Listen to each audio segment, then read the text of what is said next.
Hello everyone, welcome back. तो इस video में मैं आपको ज्योमेट्री के जो इंपॉर्टेंट थ्योरम्स है वो मैं बताने वाली हूँ। तो यहाँ पे देखो, हमारे ज्योमेट्री में वैसे तो 6 चैप्टर्स है, लेकिन थ्योरम जो है वो सिर्फ 3 ही चैप्टर्स में है। जैसे कि chapter number 1 similarity, chapter number 2 Pythagoras theorem और चैप्टर नंबर 3 सर्कल। ये तीनों में ही क्या है, थ्योरम्स है। तो बहुत बच्चों का ये क्वेश्चन था कि हमको कौन से थ्योरम्स करने चाहिए, यानी कि किस किस थ्योरम का हमको प्रूफ करना चाहिए, तो वो मैं आपको इस वीडियो में बताऊंगी। ओके, तो जैसे कि चैप्टर नंबर 1 सिमिलैरिटी जो है, इसमें सिर्फ 3 थ्योरम है। तो चलो मैं डिस्कस करती हूँ आपके साथ कि चैप्टर नंबर 1 जो है सिमिलैरिटी, इसमें आपको कौन कौन से थ्योरम्स करने चाहिए। ओके, तो यहाँ पे देखो, जो हमारा सबसे पहला थ्योरम है चैप्टर नंबर 1 का, that is basic proportionality theorem. तो ये जो थ्योरम है, इसका प्रूफ आप लोग करना, क्योंकि ये थ्योरम का आने का जो चांसेस है वो ज्यादा है। ठीक है, नंबर 1 ये थ्योरम। उसके बाद पेज नंबर 7 है, ठीक है, टेक्स्ट बुक का। उसके बाद इसी के नीचे आ जाता है हमारा converse of basic proportionality theorem. तो इसका प्रूफ जो है वो एग्जाम में नहीं आता है, तो प्रूफ करने की जरूरत नहीं है, लेकिन इसका स्टेटमेंट जरूर समझ लेना, क्योंकि स्टेटमेंट जो है वो क्वेश्चन सॉल्विंग के लिए काम आता है। ठीक है, ये हो गया। एंड अभी हमारा एक थ्योरम है, that is theorem of areas of similar triangles. तो वो थ्योरम जो है उसका भी आप लोग प्रूफ कर लेना। तो मैं पहले वो थ्योरम फटाफट निकाल देती हूँ। तो यहाँ पे देखो, ये है हमारा theorem of areas of similar triangles. तो यस, ये थ्योरम भी इंपॉर्टेंट है। ये थ्योरम भी आपको आ सकता है, एक्टिविटी के फॉर्म में इसके आने के चांसेस ज्यादा होते हैं। ओके, और या तो 3 मार्क्स के लिए ये थ्योरम आ सकता है। मतलब इस थ्योरम का आपको जो प्रूफ है वो भी करना है। ठीक है, प्रूफ करना पड़ेगा आपको। तो यहाँ पे ये हो गए हमारे चैप्टर नंबर 1 सिमिलैरिटी के सारे इंपॉर्टेंट थ्योरम्स। अब हम देखते हैं चैप्टर नंबर 2 पाइथागोरस थ्योरम के इंपॉर्टेंट थ्योरम। तो जो हमारा चैप्टर नंबर 2 पाइथागोरस थ्योरम है, इसमें टोटल 4 थ्योरम्स है। ठीक है, तो यहाँ पे देखो, जो थ्योरम नंबर 1 है, that is similarity and right angle triangle. तो ये जो थ्योरम है ना, इसका प्रूफ करने की आपको जरूरत नहीं है। देखो, मैं आपको इंपॉर्टेंट थ्योरम्स किस बेसिस पे बोल रही हूँ, क्योंकि मैंने जो पिछले 3 साल के जो हमारे क्वेश्चन पेपर्स थे, बोर्ड के क्वेश्चन पेपर्स, उसको अच्छे से एनालाइज किया है। क्वेश्चन बैंक जो है उसको भी मैंने अच्छे से एनालाइज किया है।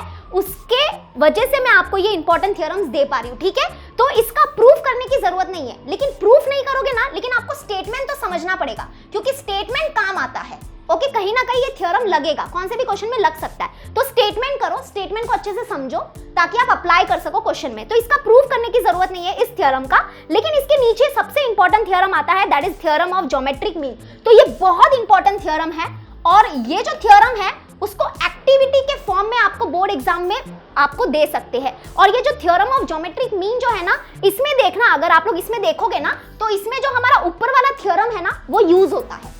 ठीक है, तो ये इंपॉर्टेंट थ्योरम है, इसका प्रूफ आपको करना पड़ेगा, एक्टिविटी के फॉर्म में आपको दिया रहेगा प्रूफ। और फिर नीचे चलेंगे तो नीचे आ जाता है हमारा पाइथागोरस थ्योरम। तो पाइथागोरस थ्योरम जो है, इसका प्रूफ अब तक तो नहीं आया है एग्जाम में।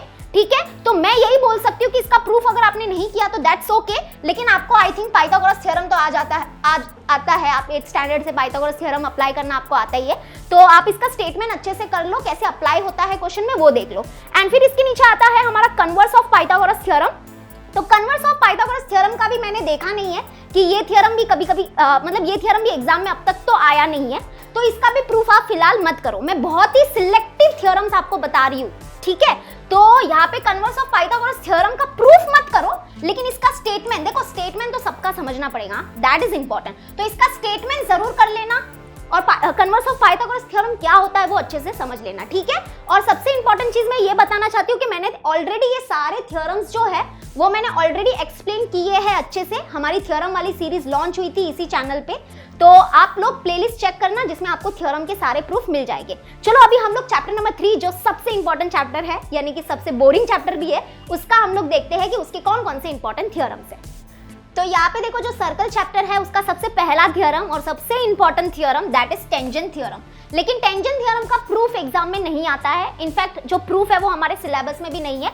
फॉर मोर इंफॉर्मेशन में प्रूफ दिया है, लेकिन हमको ये नहीं करना रहता है। ठीक है, तो टेंजेंट थ्योरम का प्रूफ नहीं करना है, बट यस, इसका स्टेटमेंट आपको अच्छे से समझना पड़ेगा कि इसका स्टेटमेंट हमको क्या बोलना चाहता है। तो स्टेटमेंट इज इंपॉर्टेंट। कैसे अप्लाई करोगे क्वेश्चन में वो सब आना चाहिए, ठीक है, प्रूफ नहीं करना है।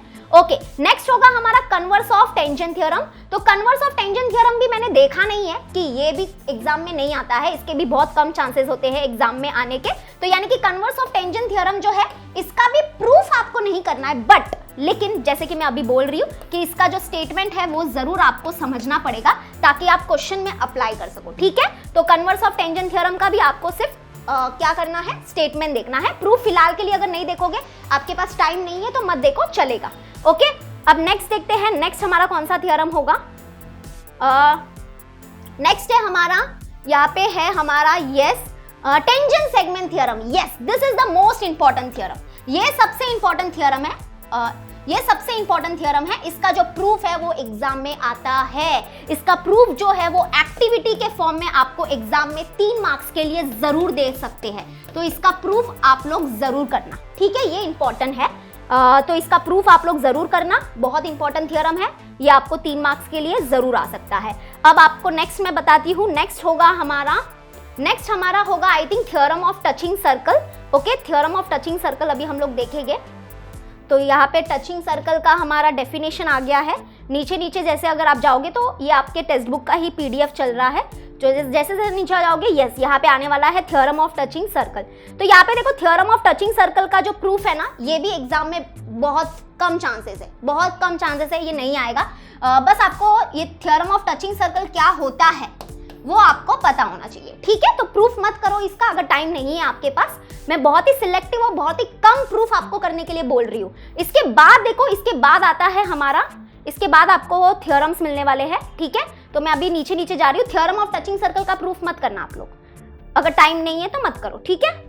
ओके, नेक्स्ट आ जाता है हमारा, नेक्स्ट अभी हम लोग देखने वाले हैं कॉन्ग्रेंस ऑफ आर्क। ओके, यहाँ पे नेक्स्ट हमारे 2 थ्योरम्स आते हैं। यस, यहाँ पे नीचे आने वाले हैं अभी, ये सबसे इंपॉर्टेंट थ्योरम है। यस, दिस थ्योरम, ये जो थ्योरम है, ये देखो ये एक थ्योरम है, इसके नीचे ही आपको एक थ्योरम दिखेगा। मैं आपको पेज नंबर भी बता देती हूँ, पेज नंबर 61, पेज नंबर 61 देखो। तो यहाँ पे ये जो ऊपर वाला जो थ्योरम है, ये जो ऊपर वाला जो थ्योरम है और ये थ्योरम है, ये एक दूसरे के कन्वर्स है और ये सबसे ज्यादा इंपॉर्टेंट है। ये सबसे ज्यादा इंपॉर्टेंट क्यों है? ये जो थ्योरम है वो आपको एक्टिविटी के फॉर्म में 3 मार्क्स के लिए जरूर आ सकते हैं। ये दोनों में से कुछ भी पूछ सकते हैं, ठीक है। एक्टिविटी के फॉर्म में यहाँ पे भी दिया है, मतलब आने के चांसेस ज्यादा है। तो इसका प्रूफ आपको करना है, ये दोनों थ्योरम का जो प्रूफ है वो आपको करना पड़ेगा, ठीक है। चलो नेक्स्ट आगे बढ़ते हैं। आई थिंक अभी नेक्स्ट हमारा आएगा इंस्क्राइब्ड एंगल थ्योरम। तो बहुत बच्चों का यही क्वेश्चन होता है कि इंस्क्राइब्ड एंगल थ्योरम जो है वो हम लोग करें कि नहीं करें। तो अगर आपके पास टाइम नहीं है तो मत करो, क्योंकि इंस्क्राइब्ड एंगल थ्योरम के जो चांसेस होते हैं एग्जाम में आने के वो बहुत कम होते हैं, ठीक है। और मैंने अभी तक देखा भी नहीं है कि कौन से एग्जाम में वो आया है कि नहीं। तो आई थिंक आपको टाइम नहीं है तो मत करो। और इंस्क्राइब्ड एंगल थ्योरम बहुत बड़ा थ्योरम है, इसके 3 केसेस है। ओके, तो ये थ्योरम का सिर्फ आप स्टेटमेंट कर लो, ठीक है। स्टेटमेंट कर लो क्या है इंस्क्राइब्ड एंगल थ्योरम, वो समझ लो, दैट्स इनफ। इसका प्रूफ जो है वो मत करो अगर आपके पास टाइम नहीं है, बट अगर आपके पास भरपूर टाइम है तो बिंदास कर सकते हो। ओके, इसके बाद देखो, इसके बाद आते हैं ये वाले, ये जो है ना corollary of inscribed angle theorem, this is important. Yes, ये वाली और ये वाली कोरोलरी, 2 कोरोलरीज है इंस्क्राइब्ड एंगल थ्योरम के, ये इंपॉर्टेंट है। ये आपको एक्टिविटी के फॉर्म में जरूर पूछ सकते हैं। अगर आप क्वेश्चन बैंक देखोगे तो यहाँ पे ये दोनों जो कोरोलरीज है वो इंपॉर्टेंट है। इसका प्रूफ नहीं दिया है, इसका प्रूफ यहाँ पे नहीं दिया है, इसका प्रूफ बुक में नहीं है। अगर आपको इसका प्रूफ चाहिए तो आपको वो जो थ्योरम वाला जो हमारा सीरीज लॉन्च हुआ था वहां पे आपको वो वीडियो देखना पड़ेगा। आपको वीडियो की लिंक डिस्क्रिप्शन में मिल जाएगी, ठीक है। तो आप ये जरूर करना, ये आएगा, एक्टिविटी के फॉर्म में आता है ये। ओके, और उसके बाद आता है हमारा और एक important theorem, that is theorem of cyclic quadrilateral. Yes, ये भी आता है, ये इंपॉर्टेंट है। ये एक्टिविटी के फॉर्म में भी दे सकते हैं या फिर डायरेक्टली ऐसे लिख सकते हैं कि ये थ्योरम का स्टेटमेंट दे लेंगे और आपको पूरा लिखना पड़ेगा। तो this is also very important. इसका प्रूफ आपको करना है, ठीक है। जिसका मैं प्रूफ करने के लिए बोल रही हूँ उसका करो, वो इंपॉर्टेंट है। ओके, और इसके बाद नीचे अगर आप जाओगे तो corollary of cyclic quadrilateral theorem आता है। यस, ये कोरोलरी भी इंपॉर्टेंट है। ये कोरोलरी इंपॉर्टेंट है, इसका मतलब क्या कि इसका प्रूफ करना पड़ेगा आपको, क्योंकि इसका प्रूफ जो है वो एक्टिविटी के फॉर्म में देते हैं। लेकिन इसका प्रूफ अगर आप लोग देखोगे तो यहाँ पे नहीं दिया है। नहीं दिया है, प्रूफ हमको खुद को करना है। कैसे करोगे, उसके लिए ऑलरेडी वीडियो बनाया हुआ है इसका प्रूफ का, देख लेना, ठीक है। तो इसका प्रूफ जरूर करना, ये भी आपको आएगा एग्जाम में। और फिर इसके नीचे आता है converse of cyclic quadrilateral theorem, तो इसका प्रूफ मत करो, वैसे तो दिया भी नहीं होगा, डायरेक्टली दिया भी नहीं है और करना भी नहीं है, बहुत कम चांसेस होते हैं, नहीं आता है। बस इसका स्टेटमेंट आप समझ लेना, ठीक है, स्टेटमेंट आपको समझना है।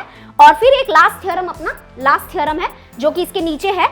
ये थ्योरम जो है इसका प्रूफ भी एग्जाम में नहीं आता है, बस आपको इसका स्टेटमेंट समझना है, ठीक है। तो ये हो गए हमारे 3 चैप्टर जिसके इंपॉर्टेंट थ्योरम्स मैंने आपको बता दिए हैं। जिसका प्रूफ करने के लिए बोल रही हूँ उसका प्रूफ करो, जिसका मैंने प्रूफ करने के लिए नहीं बोला है तो इसका मतलब ऐसा नहीं कि आप पूरा स्किप कर दोगे, आपको उसका स्टेटमेंट तो समझना पड़ेगा, क्योंकि स्टेटमेंट तो समझना ही पड़ेगा, क्योंकि वो क्वेश्चन में कोई ना कोई क्वेश्चन में अप्लाई हो सकता है। तो अगर आपको थ्योरम के सारे वीडियोस चाहिए तो अभी के अभी आप लोग डिस्क्रिप्शन में आपको लिंक दी होगी, वो आप लोग देख लो और आप सारे थ्योरम्स को अच्छे से कर लेना, ठीक है। मिलते हैं नेक्स्ट वीडियो में, till then bye and take care.